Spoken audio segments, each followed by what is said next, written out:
My name is Aaron Rhodes, and you're listening to the Shuttlecock podcast. We're sponsored by the Vinyl Underground at 7th Heaven, offering new and used vinyl at 76 and Troost in Kansas City, Missouri. This week on the show, we have Max Chaney. How are you doing? Good. How are you? I'm doing great. Thank you. So if anyone does not know Max, Max is in a band called Devil's Den, as well as other Kansas City hardcore acts you may know, like Contrast, Spine, and am I forgetting anything here? I think that's it. That's it for right now. Yeah. For now. But yeah, I usually kind of like to start off getting a good picture of what were like some of your first experiences with like music as a kid, and like your first like favorite bands and all that type of stuff. My first favorite bands, the bands that really actually got me into music, were My Chemical Romance and Green Day. Solid. I was in 5th grade, and I got my first CD from my mom for Christmas, and it was a Green Day CD. It was a live set that they had played in England. I think the Bulletin and Bible. Yes. Album. It's like a red classic. Yeah, and it came with like a DVD and stuff, and I was really into that. But I also remember when I would like get up for school in the mornings, my brother would always have like MTV on. You know, they would like play like music videos and stuff. And I'm a little too young for the music videos. You're a fucking liar. Well, okay, I'm sure I saw. Wait, can I curse on here? Okay, cool. As much as you can. Okay, perfect.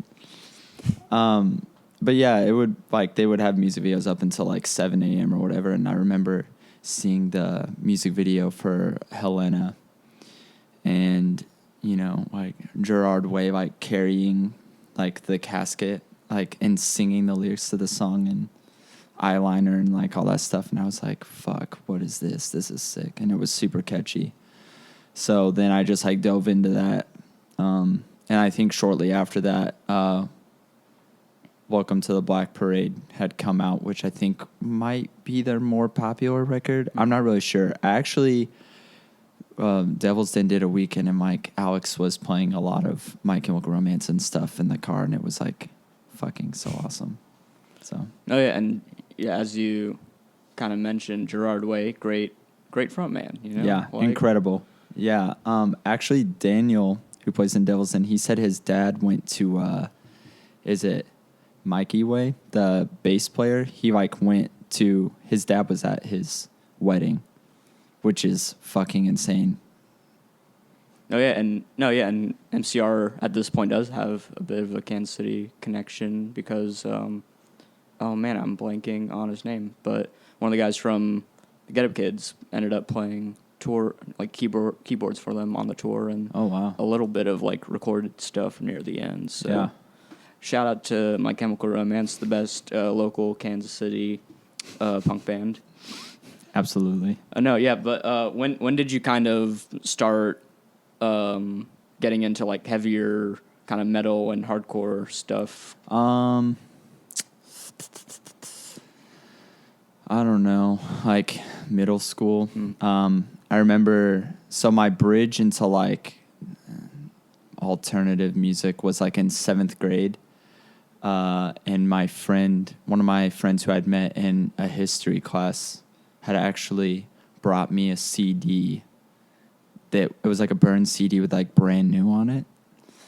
So that kind of like bridged that gap into that alternative music world, and then from there he showed me a ton of other stuff, and I just kind of like started venturing out on my own, and then I got into like punk and hardcore as like a teenager, and I don't know, I remember, so for that I had found that blog spot called Justified Arrogance, which just essentially has all the like crucial just stuff you need to know about like New York hardcore and just like hardcore in general. So that's where I found out about like Agnostic Front and Burn and like Warzone, Youth of Today, just like all the crucial New York hardcore bands, and I kind of like started there. And you know, at first, when you hear that stuff, for me anyways, because I was not super into that style of music yet, and I had heard it, and I was like,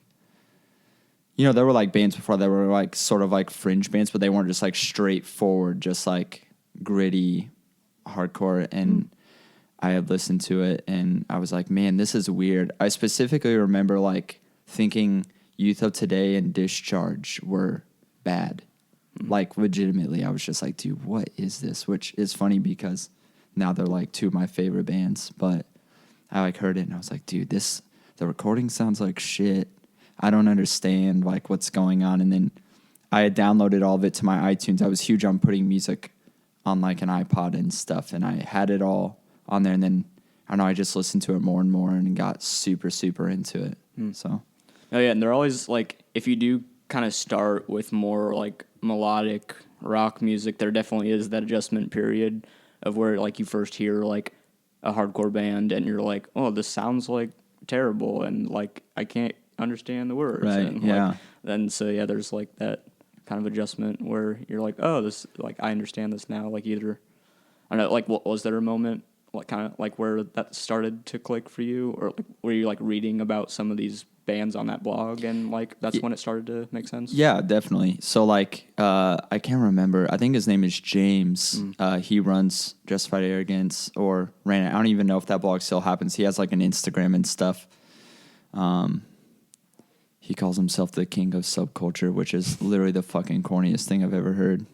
No disrespect.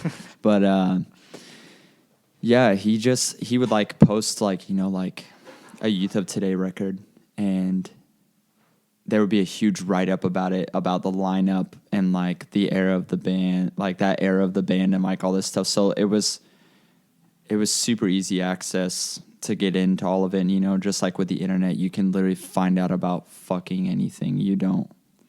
It's like at the tips of your fingers. You don't have to do much. Like, so it's like anything you want to know is going to be there. But yeah, it was cool. That was like a huge, huge part of me getting into like hardcore and like, I don't know, figuring out like what they were like talking about, like the social political aspects and all this stuff. And like, I grew up in like a rural setting, so it was like kind of weird. I always felt really weird and about just like all the like, just the way people were there, and reading about all that stuff and like listening to those bands felt right. So I was like, yeah, like, you know, like I relate to this. And as like young people, you know, you're always like searching for some sense of identity, and you kind of like just stumble in and out of things. But this just felt like a little bit more than that, you know? So.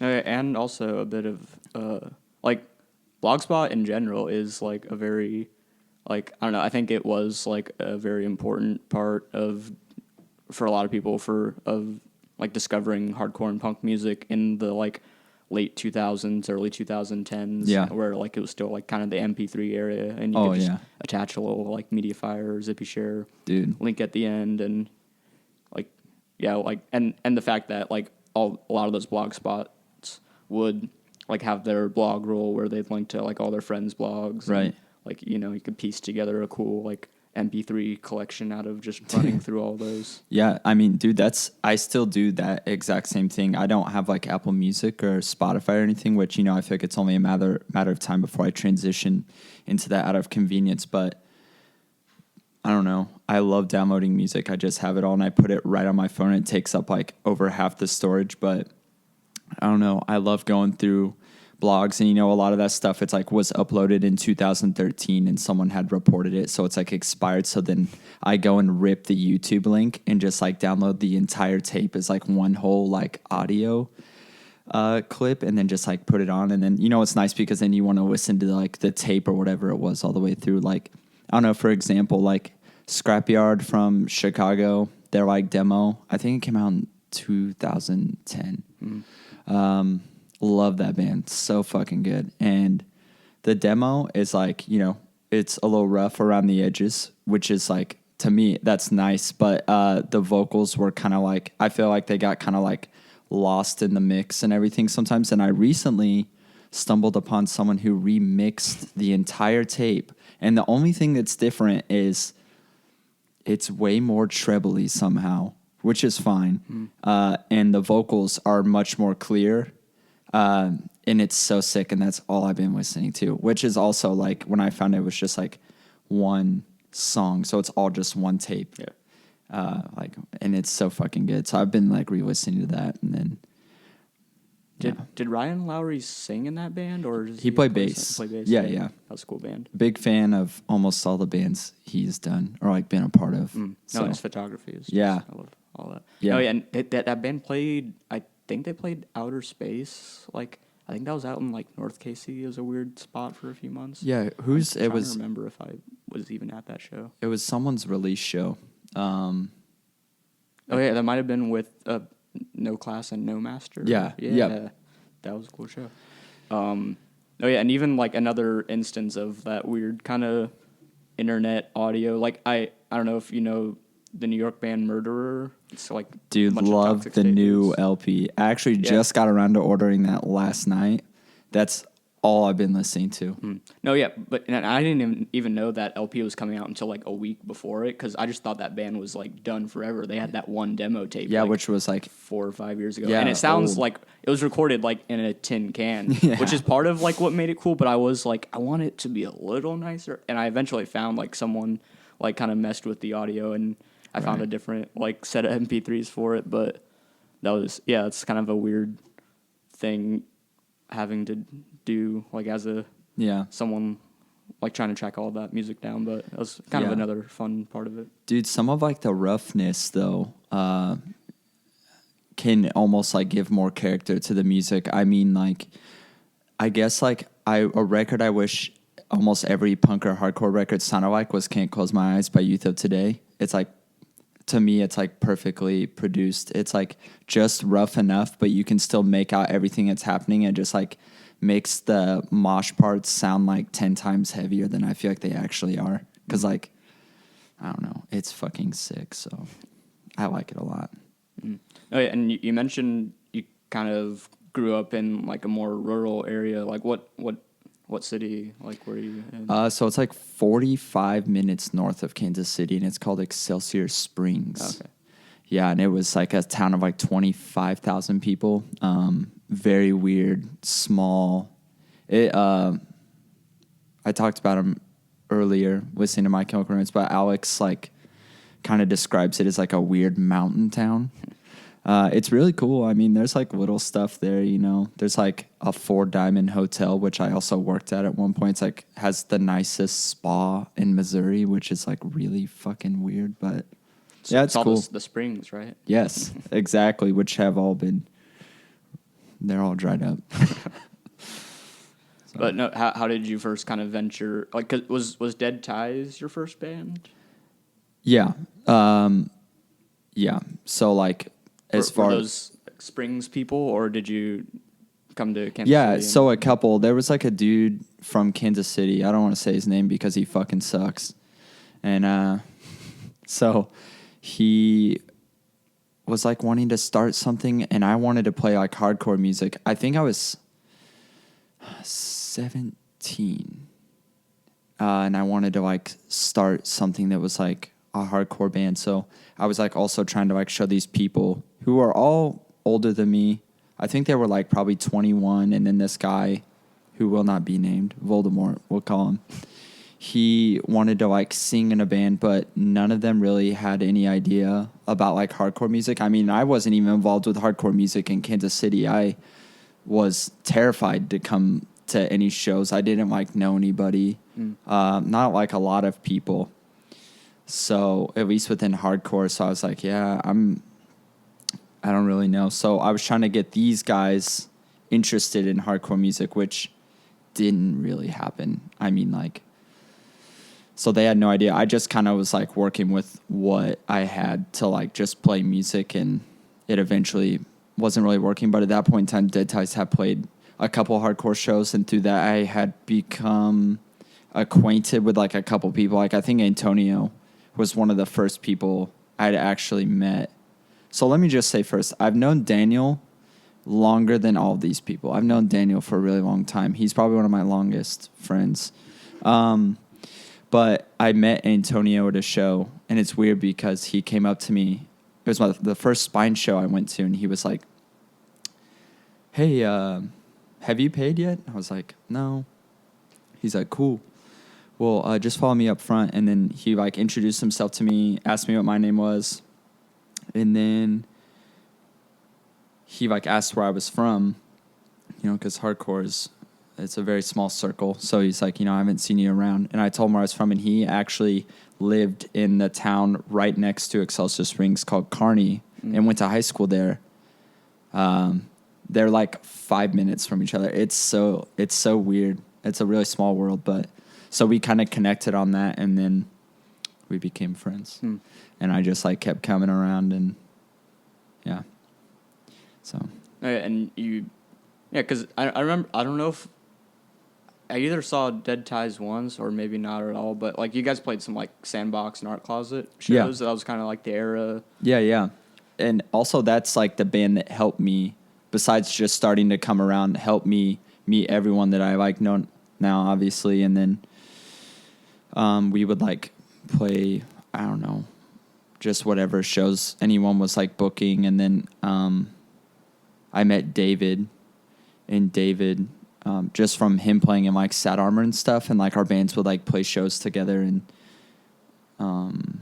he was like, "Hey, I'm starting this band with these people. Do you want to play in it? It's gonna sound like this." And like, so here's the weird story. So I remember Dave came to me. He's like, "Hey, me and Alex Tunks and this guy named Ian and this guy named Austin Hale." He's like, we're gonna start this band. Do you want to play bass in it? And I was like, "Yeah, sure. Why not? Like, what does it sound like?" And I don't remember what he said it sounded like, but he said it was going to be called Miracle of Life at first, which is a Cold as Life reference. And I was like, "Yeah, for sure." And then we did it. And then one day, Alex messaged me on, it might have been Facebook, when this is like right before I deleted it. He messaged me on Facebook and was like, "Hey, are you coming to this Ringworm show tonight?" And I was like, "No." But he was like, "Cool." Well, and he gave me the lowdown on like how, I think it was Tunks, gave me the lowdown on how like Jacob was moving here to Kansas City, and Jacob wanted to play guitar, and like, I don't know, that's how it all just like came about, and then we just did it. But all those people that Dave told me were going to do it actually didn't end up doing it, and it was just me, Tunks, Jacob, and David. That was Blindside USA, the band that came to be known as. And so was it kind of after Blindside was kind of rolling then that there were a couple of bands you played in for a short time with Jacob also. You did Worthless and Reality Abuse. Yeah, so Reality Abuse was one of those guys from the Springs. He was in it, Daniel was in it, and then that guy named Austin Hale, who was supposed to be in Blindside originally, I think, or was talked about, he played in it. Yeah, that band was very short-lived. I did not enjoy playing in that band. Were you into doing Worthless? Yeah, no, I mean, yeah, Worthless. Worthless was not fun for me. We played the first two shows that we had ever played, and I was like, "Ooh, I don't know if I'm feeling this." Just wasn't. I don't know. I love that style of music, but I don't know. I just didn't really feel like I was getting anything from doing it. Oh, yeah, and I forgot to ask with Dead Ties, because that was your first band, and you did get to tour with that band, right? Yeah, we did like a couple weekends here and there, and then we did like a West Coast tour, which weirdly enough, I met people on that West Coast tour that I'm still in touch with, and that I still talk to. Like this guy named Alec. He lives in Los Angeles. I met him, and he plays in that hardcore band Initiate. Have you heard of them? I've heard the name.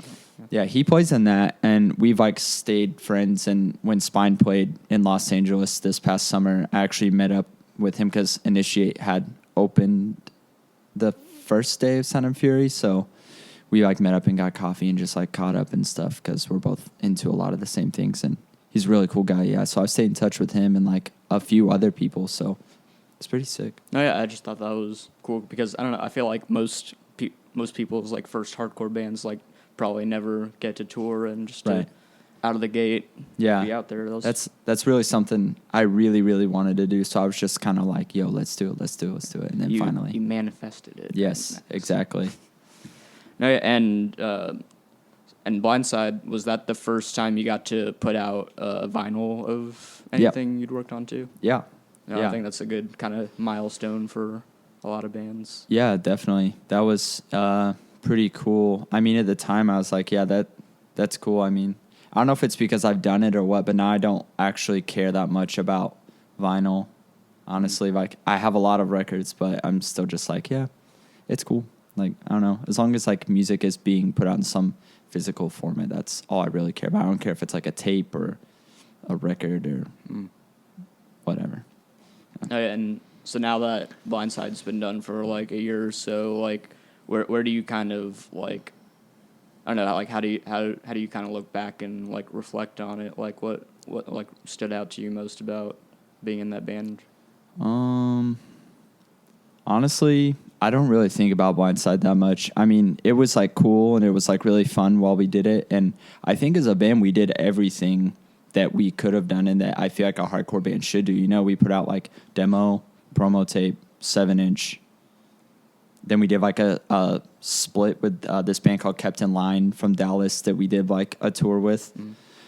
And then we did like our last 5 songs that we had written.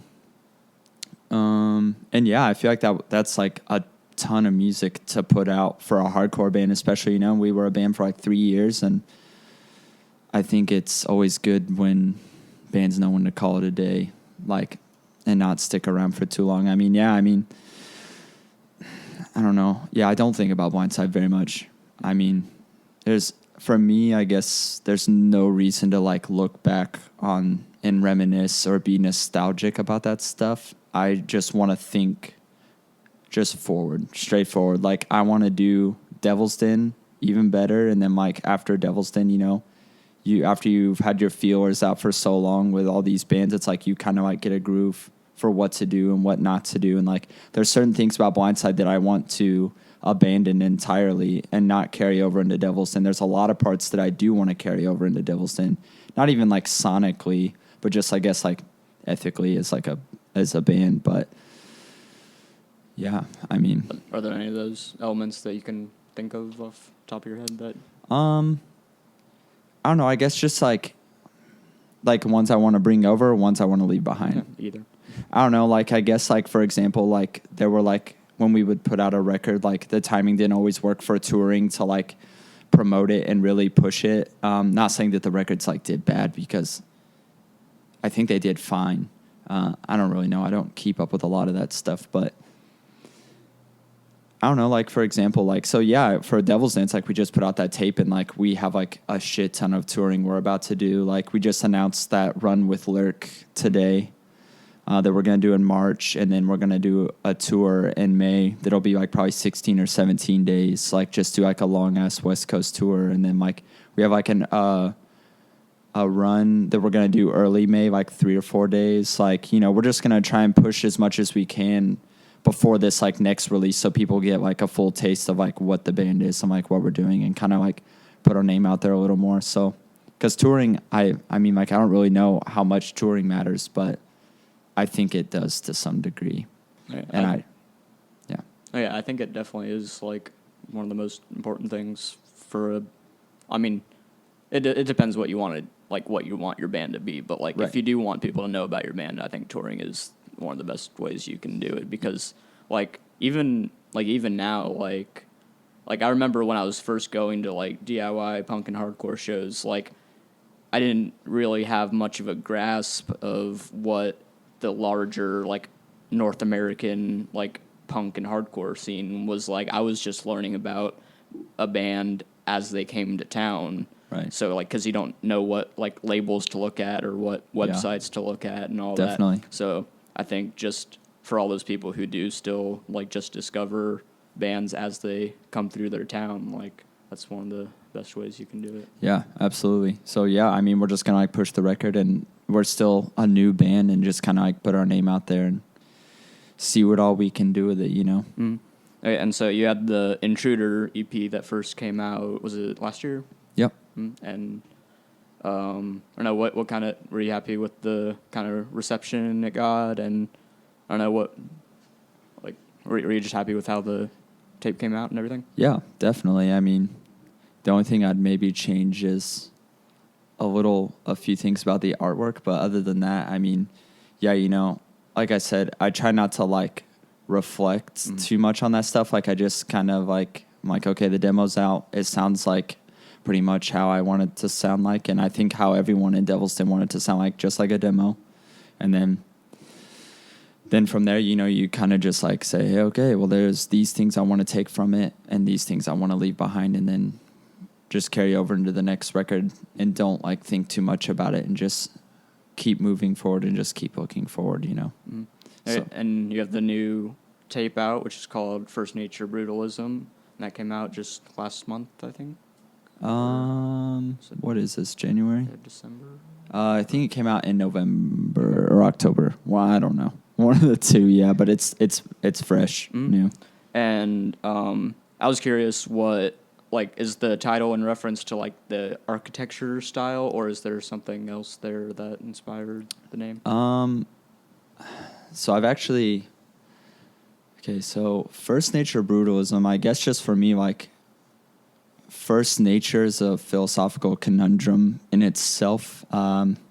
It's always like being debated what First Nature is as like humans in life, or it's constantly evolving. So it's really hard to like pinpoint exactly what First Nature is. But from what I've gathered, you know, First Nature is like the set of survival instincts and primal instincts that you are given, which more often than not, a lot of decision making on that stuff is based off of fear and death. And people naturally are opportunists and predatory in nature. So I wrote a lot of songs kind of reflecting on those subjects and my interactions with those things with certain people, and even things about myself. And I just like to try and be as self-aware as possible about those things in regards to how I treat people and how people treat me and all this stuff. And, you know, it's kind of crazy to see how those things come out in people, and whatever, like the heat of the moment or whatever is like happening, no matter like what the subject is or what's going on. Like, so yeah, I wrote about all that stuff, and yeah, so that's basically what it's about. So it's like, and it, like, I mean, yeah, I mean that in itself, First Nature is like savagery. It's like, there's a lot of like brutality that like comes with that, whether that be physical or like mental. Primarily mental is what I kind of like wrote about, but yeah. So you do have kind of an interest in like kind of psychology and sociology and that type of stuff. Absolutely. And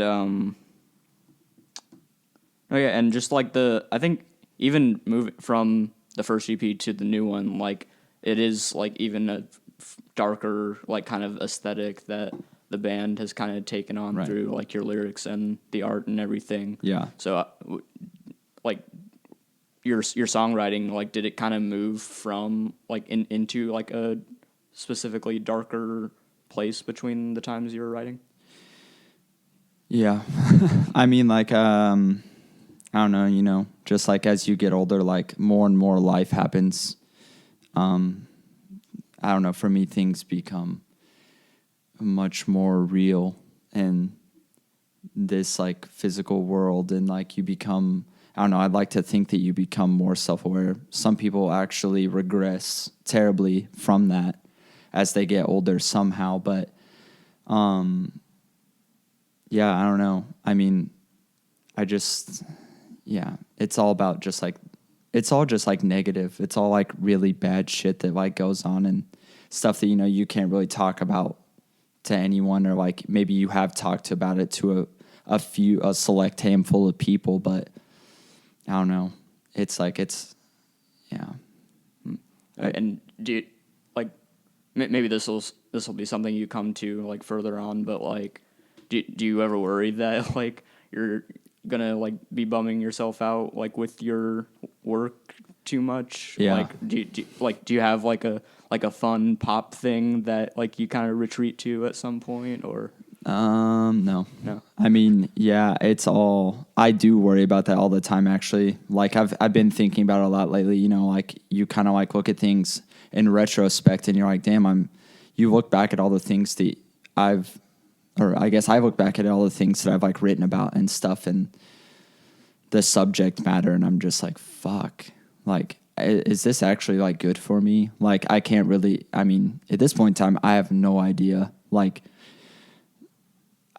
yeah, it's terribly. I'm so torn sometimes. I'm like, this is like fucking bumming me out that this stuff happened, and you know I'm writing about this stuff. But at the same time, I think I would like to think, or at least I've convinced myself that it is good for me, and it's more cathartic than it is like Harping on something. Yeah, absolutely. Yeah. So like, I don't know. Do you end up enjoying like more like positive hardcore and stuff, because you know like you've moved past your youth of today? Absolutely not. I actually, Devil's Den played a show. I think we were in Milwaukee, and someone was like playing Youth of Today over the like PA and stuff, and I was like, all right, let's turn it off, and they turned it off, and I was like, all right. I was like, Youth of Today is probably the best hardcore band of all time, but I fucking hate positive hardcore music. And then we like started our set. And I do think Youth of Today is probably the best hardcore band of all time, but positive hardcore music fucking sucks. Like if I'm being totally honest, I don't want to. They mastered it, and now it's done. Yeah, now you can stop. Yeah, absolutely. I mean, that's actually the best part about "Can't Close My Eyes" by Youth of Today. It's a little more pissed off. It's a little more angry. Like, you know, there are some positive parts, but not near as corny as whatever Ray Cappo evolved into as Youth of Today went on. I mean, the lyrics in like Shelter and even like the Disengaged cassette are like unbearable. You're just like, Jesus Christ, man. You went totally soft. I mean, it's all right. Teach their own. Yeah, so like I was kind of wondering because you know there is you left the "how much art can you take" quote on the Devil's Den Bandcamp, so obviously there is a bit of like kind of Boston hardcore influence. Like I hear like a touch of like SSD, DYS type stuff. Absolutely. But what were some of like kind of the first discussions and like about the band, kind of like, and were you consciously pulling from any like types of styles and bands and stuff, or? Yeah, for sure. I mean, like, you know, Blindside was just breakdown, outburst, like stuff like that, with a little like sprinkle of like punk stuff. But I think more so in comparison to kind of like how the Repos do like that kind of like punk hardcore stuff, kind of like similar to that in some ways. But with this, it was like, you know, like a hardcore punk band. With this, I'm trying to like, you know, kind of make it like the other way around, like punk hardcore, like, yeah, 80s Boston hardcore, like, you know, Negative FX, the FUs, SSD, DYS, like you said, just like all that good stuff. But also with a lot of that like New York hardcore influence, like a lot of Youth of Today stuff. Yeah, I actually have a note in my phone that I've kept after first Nature Brutalism came out. I have been keeping a note of all the songs that I'll find that I actually unintentionally ripped off riffs and mosh parts from like all these bands. And yeah, those are like multiple bands that kind of fall into like Youth of Today. Like I said, the FUs is like a huge one. Like there's a riff in one of their songs and I was like, fuck. That is like note for note the exact same thing. Maybe we can post a playlist of all of those songs that you got there. No, but yeah, like those Boston bands did like very much like they got to like the pissed off, frustrated stuff first, and so I think that kind of comes through. Yeah, definitely. The Devil's Den stuff. Yeah, and like I don't know. I wanted to make it like you can kind of tell in the last Blindside tape, the songs are like just a hair bit darker than like the normal Blindside stuff. not as like bouncy in some parts, almost seem a little more like serious, and not that we weren't ever serious, but and that definitely carried over into Devil's Den, because when Blindside was done, I was like, dude, like me and Jacob were like, all right, let's start a new band. And then we talked to Dan and Alex, and they were down to keep doing music. And I just wanted it to be faster and more aggressive and definitely darker. Like, especially if I was going to be singing, it was going to have to be darker. I mean, I don't really know how. I'm not going to write positive hardcore music, like, ever. You'll never catch me writing one positive hardcore song, ever. So... No, yeah, and you also handle like most of the art for the Devil's Den releases. Yeah, I would say so. I mean, it's like we all like kind of like have our say and stuff, but I don't know. We'll just come up with an idea, and then Alex will execute it. We'll just give him the idea, or he'll have an idea, and then he'll just figure it out all out on like Photoshop or whatever he's using, and yeah, he's the one that executes all that. So yeah, did you do like the illustration on the first EP on the Intruder? This guy named Nick Miller. He's originally from Omaha, but he lives in Richmond now. He's the one that he did that for us. And yeah, we just gave him like an idea of like what we wanted it to look like, like the guy looking through the blinds, but we like referenced The Abused for our font. One of the best New York hardcore bands, let me just say. And we referenced that, and then he just, he like crushed it. I mean. And did you put together the zine that goes along with the first Nature Brutalism? Yeah, so, yeah, I did the zine. I just straight up printed off like a bunch of like pictures and stuff that I had liked, that I have like accumulated over time, and just like that I was like very fond of, and that I tried to like attach whichever ones I thought were relative to the subject matter to kind of like complement it a little bit. So yeah, I did that, and then I just like made each page individually and glued like live pictures and like the lyrics and all that stuff, and just like put it together, and then I went and scanned it and just made like 50 copies of each one, and then just like stapled it all together and stuff. So yeah, and and there are like, I know on on Intruder there's like that Watchmen sample, I think that's on, but like I couldn't figure out what like there are a couple like spoken word samples on the new EP. What did those come from?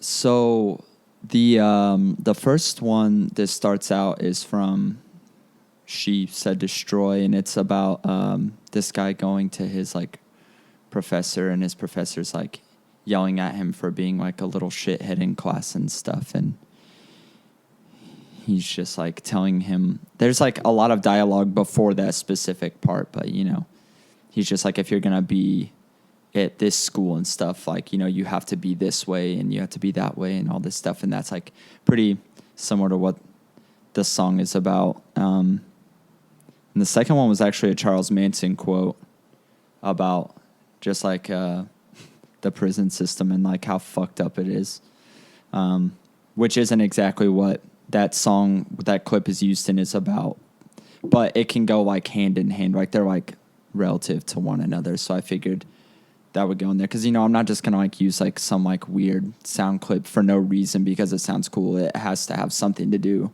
with like what the song is about or like what's happening, you know what I mean? So yeah, and so yeah, what do you think is kind of next for Devil's Den? Like, so you have these like spring tours coming up that you're doing with Lurk. Where's Lurk from? They're from Chicago. Yeah, it's like a Dead Kennedys worship band. So good. And so you have a couple tours coming up, but yeah, do you think you're doing an LP next, or what do you think's going to happen record-wise? Yeah, LP for sure. Jacob's been gone for like the past few weeks, and me and him usually get together and kind of like come up with like a skeleton of a song, and then we'll like bring it to practice or whatever. But I've been like writing songs while he's been gone and stuff. So yeah, I think starting next week, I'm just going to start whipping these songs out of practice and showing everybody. We'll probably write like 14 or 15 songs and then just put it all out. I think we're gonna do like an LP, like vinyl probably. Yeah, we'll see how it goes. We have like, yeah. So those tours, I said that those are just like what we have for the beginning of the year, but we have like other stuff that are in talks for the rest of the year too. We have a lot of stuff going on that I'm really excited for. So yeah, definitely LP. Awesome. And just recently, as like the last Spine tour, you're now playing in Spine. Yeah. And when did that decision come? Like right before the tour started, or? So they had, with like the new LP, there's like some like leads and stuff like that, and like they've never really done the dive bombs and stuff that are in every record live. It's since they're just like a 4-piece. So I think with the new LP and like having like leads and stuff, they wanted to kind of execute that stuff live. So they had asked me to fill in and just like play a second guitar. So I would like do the dive bombs and all that stuff. And then we were a few shows into the tour, and we were eating at some pizza spot. It was either the Lower East Side or Brooklyn. I can't remember where we were at, but we were just chilling, and then they were just like, hey, these last few shows have gone really well. Do you want to play in Spine? And I was like, yep. Like band meeting. So we brought you here today. Yeah, exactly. Yeah. No better place than the Lower East Side or Brooklyn. Right. Yeah, for sure. So yeah, it was cool. It's weird because Spine is definitely one of my favorite hardcore bands before I was in it. Like Subhuman and like the fucking the LP Time Is Gone are like, to me, untouchable. Both untouchable records. But I say that because I was not in the band before that. But I don't know, super into Spine, and then so getting to be in that is weird. Have you kind of gained any like insight or like, I don't know, just like has your appreciation or like views of like the band kind of shifted at all since you ended up joining? No. I think they stayed about the same, honestly. I mean, I guess just because I was like obviously playing other music with Antonio and like Alex and stuff, I was always up to date on everything that was like going on with them. They would like talk about it, like, oh, we're gonna record an LP and like all this stuff. And so yeah, I've always like pretty much been really close to those guys, and sometimes it doesn't feel like I play in it still, but yeah, it's interesting. And it's cool. I really enjoy it though. It's great. Great guys. I mean, I just, more than playing the music, I love hanging out with Dylan and John and Antonio and Alex. Like, you get those guys in like a car for a few hours, it is the dumbest thing. I feel like I lose brain cells, but like in the best way possible. They're not in the drug kind of way. No. Just in the some wild shit. Yeah, great guys. But no, yeah, and Spine's doing a big tour coming up also. Yeah.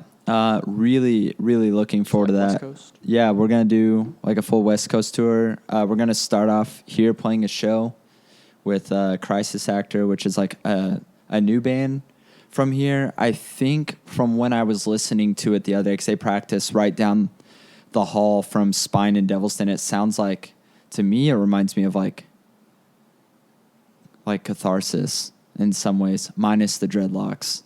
But who's in that band? I haven't heard about it yet. Max Van Tilburg, Dakota, he was in Altered Beast.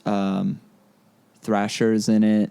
I don't know the singer's name. One of the guys from Bummer is in it. Okay.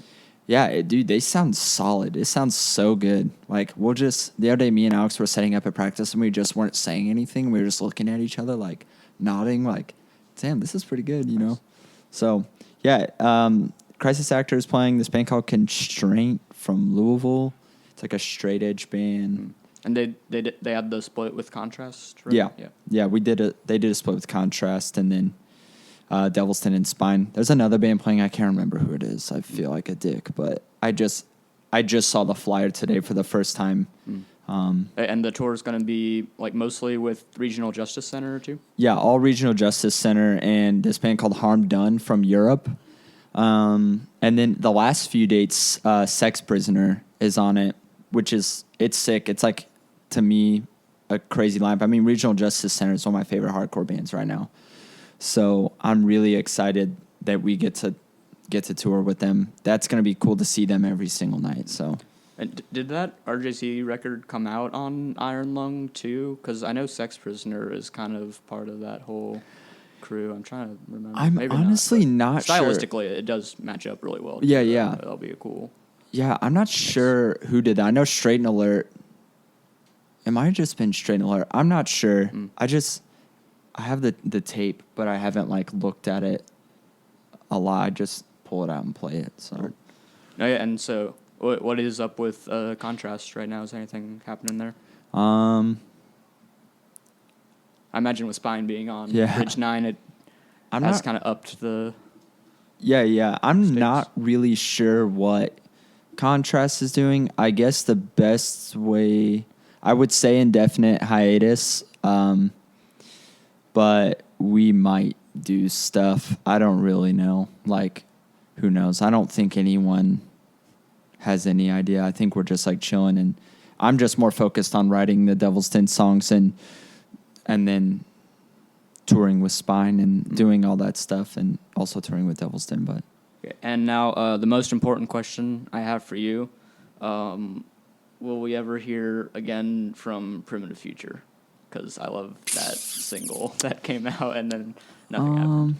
I hope not. Kansas City's premier death metal band. Yeah. No, I do really love stuff. So yeah. I mean, I think Tunks wrote that entire song. Mm-hmm. I could be wrong. I'm sorry if Daniel wrote some of it, but Daniel, he sang and wrote the lyrics.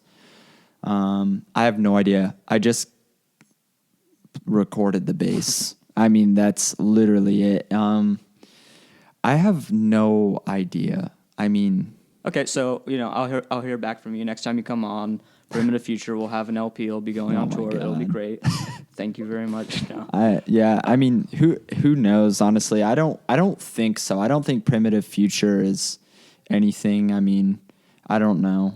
I guess it's ultimately up to Tunks and Alex, but I mean, creatively, I think I feel pretty fulfilled by Spine and Devil's Den. Okay. So, but yeah, where can people hear Devil's Den and get all the info on like the tours and everything you've got? Our music is on streaming services. Well, the new tape is. It's on our Bandcamp. I think it's devilsdenkc.bandcamp.com. Or you can email me at bloodpromise22@gmail.com, and I will send you the MP3s personally. Awesome. Should people follow anything? Should they follow you on Instagram or any? Do you have any bands on social media? I'm not sure. Yeah, I mean, basically, I only really post about music stuff on my Instagram. I mean, Instagram is all that I have.